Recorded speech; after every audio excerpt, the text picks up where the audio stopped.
Quero saudar todos com a paz do Senhor Jesus. Também mais uma videoaula da nossa Escola Bíblica Dominical em Casa. Hoje a lição de número 8, com o tema Edificados sobre o fundamento dos apóstolos e dos profetas. Então, hoje nós estaremos fazendo a leitura do texto que está em aos Efésios capítulo 2, versículo 20. Então, quando eu convido você para nós lermos esse texto. Antes de ler, eu quero já pedir para você, para ficarmos até o final dessa aula, que nós iremos ter uma compreensão melhor a respeito desse assunto. E já convido você também para se inscrever em nosso canal. Assim você também vai ter acesso e vai ser mais fácil até para lidar. Você vai ter acesso às lições anteriores que já estão em nosso canal, tá certo? Então, espero que se inscreva lá e fique conosco até o final dessa aula, e eu creio que será de bom aprendizagem para cada um de nós, em nome de Senhor Jesus. Então nós vamos ler Efésios capítulo 2, versículo 20, quero ler com você, que diz assim a palavra de Deus. Edificados sobre o fundamento dos apóstolos e dos profetas, de que Jesus Cristo é a principal pedra da esquina. Então nós estaremos, a nossa lição, ela está fundamentada nesse texto, e estaremos fazendo análise desse texto de uma forma assim, bem resumida, mas compreensível para cada um de nós. A gente observa o seguinte, nesse texto que nós lemos, 2:20 aos Efésios, a gente vê agora o apóstolo Paulo finalizando esse capítulo 2, trazendo posso dizer, uma revelação a respeito de nós como igreja. Ele finaliza mostrando que a família de Deus, que é a igreja, ele faz uma comparação na construção de um edifício, mostrando que cada crente passa a ter o quê? Ser morada do Espírito Santo. E sobre a pedra principal, que é Cristo, fundamentado com os ensinamentos dos apóstolos e dos profetas. Então é sobre esses aspectos que a lição em si, ela leva a gente a fazer essa análise. O que Paulo queria dizer, fundamento, está fundado sobre os ensinamentos dos apóstolos e dos profetas. Parece haver até uma contradição quando a gente vê até o próprio apóstolo falando que Cristo é a pedra principal, é a fundação, é a base da igreja. E a gente vê Cristo também manifestando que Ele é a pedra principal. Então agora a gente vê nesse texto Paulo falando sobre o fundamento dos apóstolos e dos profetas.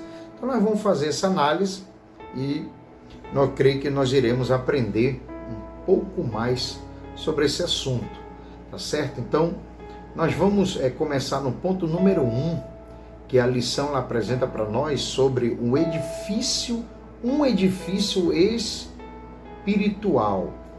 Nós temos que entender o seguinte, que Paulo ali está no começo da igreja, está havendo uma orientação para a igreja em Éfeso.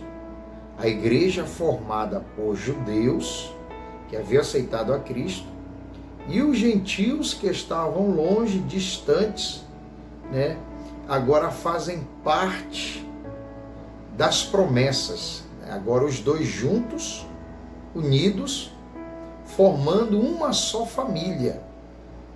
A lição, ela apresentou algo muito interessante que eu gostei.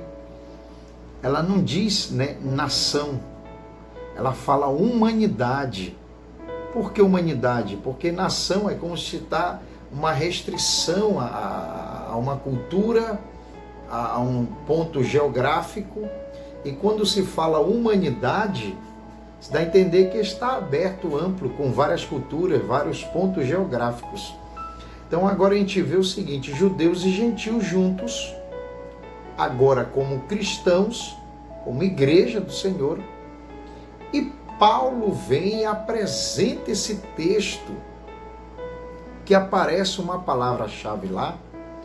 Na verdade, nós vamos estudar algumas palavras que Paulo menciona nesse texto para nós entendermos o que Paulo queria transmitir para a igreja.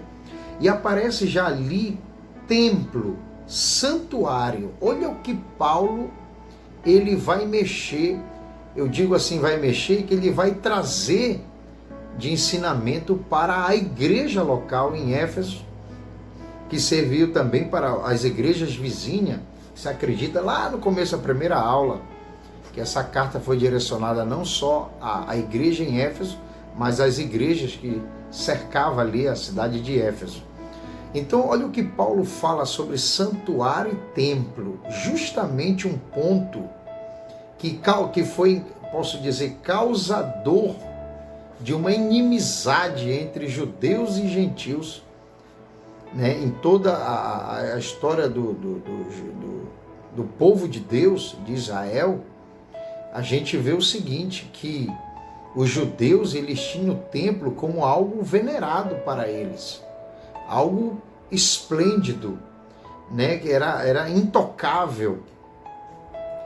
Então agora a gente percebe que até o templo era tão assim guardado pelo judaísmo, vamos dizer assim, que havia essa inimizade com os gentios, não ter acesso. Era algo exclusivo, era uma marca do povo de Israel, que era o povo de Deus na época. E Paulo agora ele fala de templo, agora trazendo, não anulando o templo, e sim não fazendo tão relevante, né? Não trazendo a importância que os judeus tinham a respeito do templo. Paulo ele não está desfazendo que o templo não tem importância, não é isso. Já o que Paulo está apresentando aqui não tem a relevância que havia no judaísmo, que eles tinham o templo como tudo. E a gente vai analisar, a gente percebe que o templo para eles era tão venerado, tão honrado, né? Algo tão santo, porque a gente vê também que era onde Deus se manifestava, Deus se revelava. Deus se revelava em vários pontos, mas o templo era um local que Deus ele se manifestava e se revelava. E agora a gente vê o seguinte, Paulo trazendo agora nessa nova aliança um novo sentido para a questão templo, quando ele diz que agora nós passamos a ser templo santo do Senhor. Quer dizer, nós passamos a ser morada de Deus. Paulo está fazendo menção o seguinte, que como Deus se manifestava no templo, se revelava, agora Paulo está dizendo que já não é mais em um templo físico que Deus vai se manifestar, o Deus se manifesta, e sim na vida de todo cristão. Quer dizer, quando ele fala no santuário, está falando de algo lá dentro, né? Onde os sumos sacerdotes eles entravam, onde os judeus, os gentios não tinham acesso. Então está falando de algo intrínseco. Então Paulo está trazendo a revelação que agora Deus ele vai se manifestar na vida de cada crente, passando a ser o que agora? Templo santo do Senhor. É a mesma questão que havia, aquela mesma dúvida que havia com a mulher samaritana, aquele diálogo que houve com o Senhor Jesus, e ela entra na questão do local de adoração. Olha, vocês judeus dizem que é em Jerusalém, no templo. Meus pais, os samaritanos, dizem que é no monte, nesse monte. Então o Senhor Jesus vem e traz a revelação, a explicação para ela, dizendo que agora não era nem Jerusalém e nem no monte, nem em Samaria. Era o local de adoração aonde Deus ia se apresentar. E o Senhor Jesus diz ali que agora os verdadeiros adoradores adorarão o Pai em espírito e em verdade. Então o Senhor Jesus está trazendo um novo conceito sobre a respeito de adoração, local de adoração, santuário. E Paulo já vem revelando que nós passamos a ser esse templo santo do Senhor, que é a parte B que fala o santuário cristão. Então agora Paulo está trazendo um novo conceito a respeito do templo, o santuário de Deus em si. Eu quero ler em primeira carta escrita aos Coríntios, capítulo 3, versículo 6, que diz assim: não sabeis vós que sois o templo de Deus e que o Espírito de Deus habita em vós? Olha aí Paulo já orientando também a igreja em Corinto a respeito que nós passamos a ser templo santo do Senhor. Então, quando a gente passa a ser templo, e Paulo menciona sobre a pedra angular, dizendo que esse templo, que ele fala da igreja, a família de Deus, que ele faz uma comparação com a edificação de um prédio, um edifício sendo edificado, e ele menciona lá o seguinte, ele fala da pedra angular.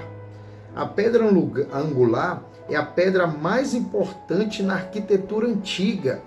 Na arquitetura, como eram as construções antigas? As grandes construções, elas eram feitas sobre essa pedra. Na fundação havia essa base, a pedra angular. A lição, ela diz o seguinte, revela que numa das escavações que foram feitas no templo em Israel, em Jerusalém, acharam ela ficava na quina da construção, né, no canto, e acharam o comprimento de 12 metros. Imagina o tamanho dessa pedra. Então, geralmente, as construções antigas, eles buscavam aonde havia essas pedras. A gente vê que Jerusalém, ela está no monte, e muitas pedras. Então, eles buscavam um local relacionado aonde havia eles achavam essa pedra, eles começavam essa construção em cima dessas pedras que eram rocha firme, né, que traz essa... Então Paulo, quando ele menciona a pedra angular, quando ele está fazendo referência a Cristo, que é a pedra angular, está mostrando que é a pedra principal em uma construção. Quando ele fala a pedra principal, Paulo faz a alusão à profecia messiânica, porque havia uma profecia messiânica falando que os edificadores haviam de rejeitar a pedra principal. Né? Isso está em Salmos 118, 22, que diz: a pedra que os edificadores rejeitaram tornou-se a cabeça da esquina. Quer dizer, essa pedra era a base de tudo, era que sustentava toda, praticamente ajustando as outras partes da construção, as paredes, né, todos os alicerces estavam centrados naquela pedra, na rocha. E a gente vê Cristo afirmando ser a cabeça da esquina. Em Marcos 12:10 ele fala ele está soltando parábolas para os fariseus ali, os judeus, ouvindo, e ele fala sobre essa profecia messiânica de Salmos, dos Salmos 118, ele cita nessa parábola, 118, 22, ele cita nessa parábola, mostrando os edificadores, a pedra que os edificadores rejeitaram. Então agora o Senhor Jesus está falando dos judeus que rejeitaram a pedra principal, falando dele mesmo. Eles ficaram tão irados que queriam matar a Jesus, mas não podiam por causa do povo. Então o próprio Cristo, ele fala que ele é a pedra principal, que é a pedra angular, que seria de uma construção. Paulo ele está falando de uma construção, ao mesmo tempo ele está trazendo um ensinamento para a igreja em Éfeso entender que a igreja agora, o templo passa a ser a família de Deus, a igreja de Cristo. Agora nós passamos a ser santuário de Deus. E nós, como igreja, nós estamos fundamentados, estamos na pedra angular, que é a pedra principal, que é Cristo. A gente vê a respeito dessa pedra que o próprio Cristo afirma, os apóstolos também testificaram a respeito de que essa pedra principal era o próprio Cristo. Em Atos capítulo 4, versículo 11, a gente vê os apóstolos anunciando essa pedra, falando de Cristo, e a gente vê Pedro, primeira carta de Pedro 2,7, então desfazendo aquela ideia de que alguns dizem que Pedro, que é a pedra da igreja, que é a pedra principal da igreja. Se eu afirmasse que Pedro é a pedra principal, havia uma contradição bíblica, porque os apóstolos falaram que a pedra principal é Cristo. E o próprio apóstolo Pedro falou que a pedra principal, que é a pedra angular, é Cristo. E nós seríamos o quê? Pedras vivas. Nós passaríamos a fazer parte dessa construção, que é a igreja do Senhor. Glória a Deus. Mostrando até assim, desfazendo aquela ideia que Pedro é a pedra, ele é o fundador, que ele é a fundação da igreja. E a Bíblia não apresenta isso. A Bíblia fala que a pedra principal é Cristo, é o Senhor. Então a gente vê o seguinte, que quando se fala de pedra, a gente lembra da parábola, lá em Mateus 7, das duas casas, mostrando o seguinte, a respeito ali da fundação.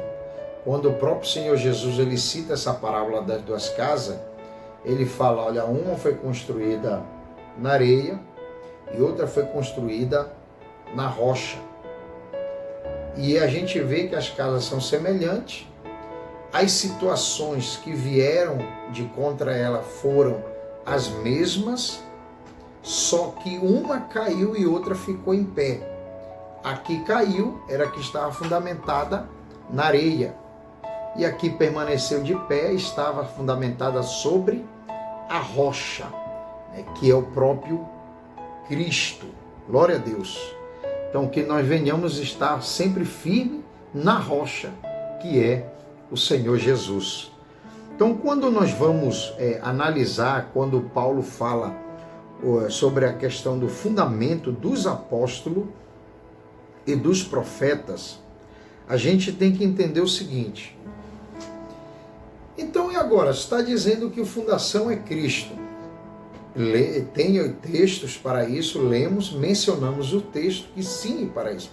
E o que Paulo queria dizer quando ele diz que o fundamento, agora, ele fala que o fundamento seria os apóstolos e profetas. O que Paulo queria dizer sobre a fundação dos apóstolos e dos profetas? Primeiro, Paulo ele mostra o seguinte, a questão do apostolado, sabe que é uma questão hoje até discutida. Eu vou até fazer um vídeo sobre isso, sobre quem são os apóstolos, ou quem foram, hoje se existe apóstolos. a gente vê o seguinte, que a palavra apóstolo em si está relacionado a enviado com uma missão, não desfazendo que alguém ainda seja enviado com uma missão.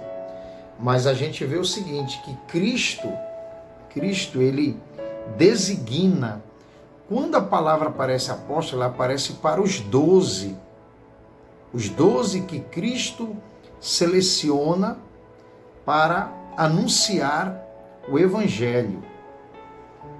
Foram escolhidos pelo próprio Cristo.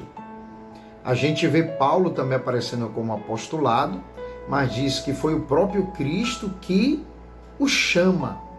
E ele mesmo, diz a Bíblia, que nem ele mesmo se considerava um apóstolo, ele se sentia até, e não almejava, e nem se considerava, já ia dizer que ele aparece um tempo depois, que não fazia parte, então ele não almejava isso também, mas ele fala que ele foi chamado por Cristo.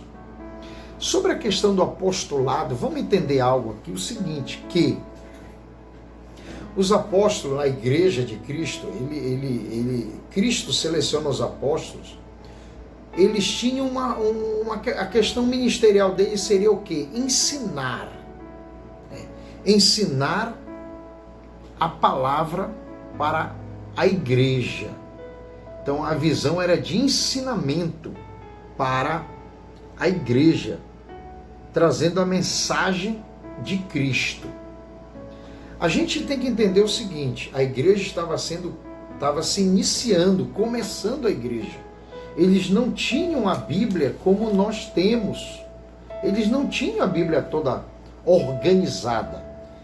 Nem o Novo Testamento não havia. O que eles tinham era o conhecimento, eles eram testemunhas do ministério da morte e ressurreição de Cristo.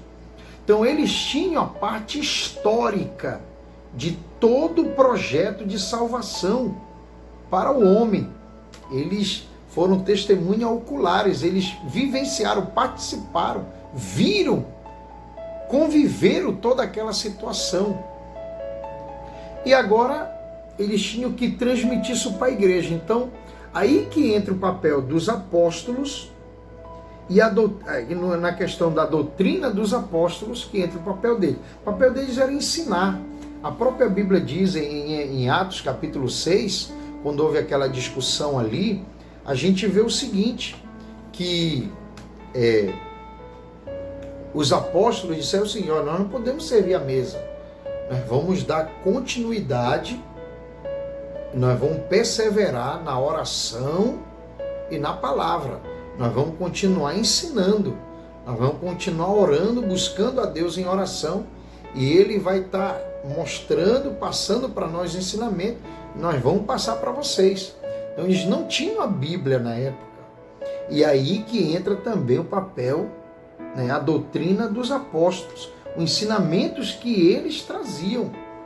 A gente vê o seguinte, que Cristo revela para eles, que entra, a questão histórica está nos evangelhos, mas a doutrina, o ensinamento doutrinário, a orientação para a igreja, ela começa em Atos e termina em Apocalipse. E Deus usa quem? Os apóstolos para trazer esses ensinamentos.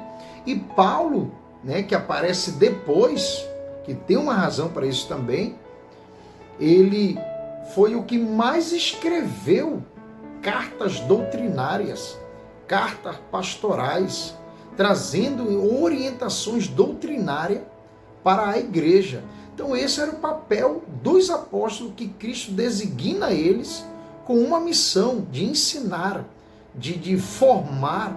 Por isso que hoje os apóstolos, não desfazendo que alguém pode ter uma missão. Eu já tive uma missão específica. Já visitei alguns países pregando, morei em alguns países, morei na Venezuela, visitei alguns países pregando o evangelho por uma missão específica, estive pelo sertão da Bahia, mas isso não quer dizer que sou um apóstolo. Hoje a linguagem é o quê? Missionário, enviado com uma missão. O apostolado, ele fica na época da igreja primitiva, porque eles têm a missão de trazer o ensinamento, a instrução para a igreja no começo da história da igreja. Glória a Deus. Então aí entra o papel deles. Quando a Bíblia, a revista fala do ensinamento, a doutrina dos apóstolos, a gente vê o seguinte, que a igreja, ela perseverava na doutrina dos apóstolos, o que os apóstolos ensinavam. Olha o que a revista diz, eu vou ler, diz aqui.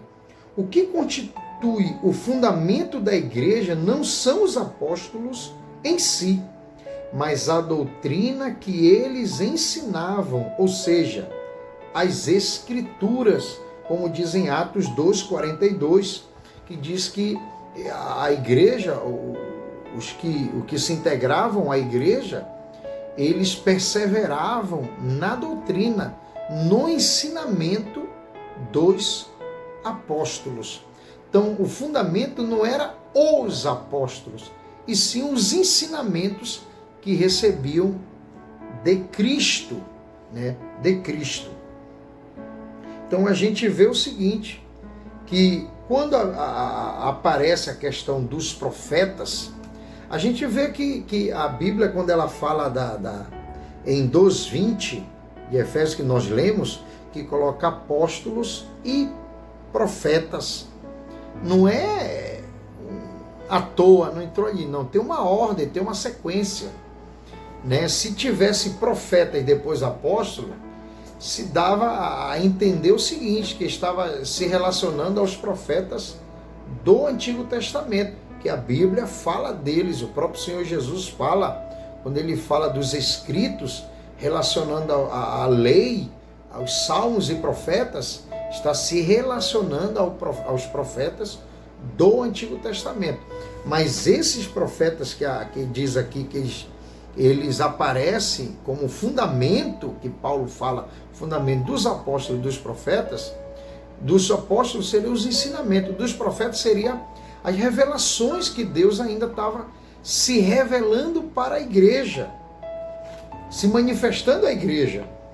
Por isso que a revista diz assim o seguinte: mais adiante, Paulo assegura que a compreensão do mistério que no passado estivera oculto, de que os gentios tinham igual posição no corpo de Cristo e eram participantes da promessa, foi revelado pelo Espírito aos profetas do Novo Testamento, que é no capítulo 3 aos Efésios 4-6.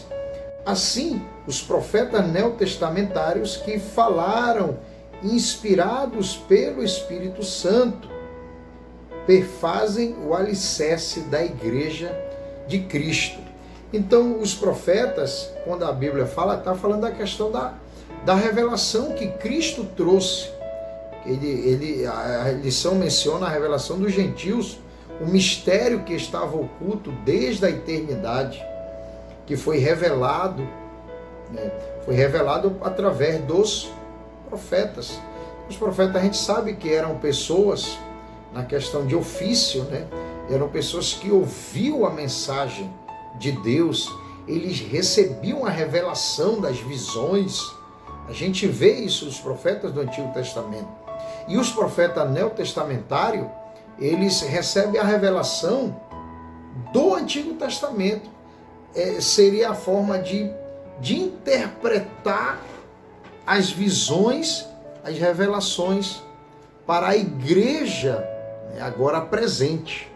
Então, quando Paulo fala a doutrina dos apóstolos, quando fala fundamento dos apóstolos, fundamentado nos apóstolos e profetas, está falando a respeito dos ensinamentos que os apóstolos recebiam de Cristo, não desfazendo que Cristo sim é, e eles falaram e ensinaram que Cristo é a pedra principal, a pedra principal, a pedra angular, que é a igreja, né? A igreja está fundamentada em Cristo. Olha o que diz aqui a lição, seria uma síntese do tópico 2, diz assim: A igreja está edificada sobre a pedra angular, que é o próprio Cristo.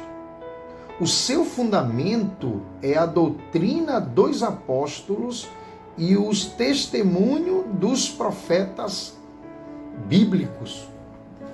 Então era o que eles ensinavam, era o que eles transmitiam, eram os ensinamentos que eles recebiam e foram formando-se as doutrinas, se formando as doutrinas para orientar a igreja a respeito, e principalmente nessa questão do templo.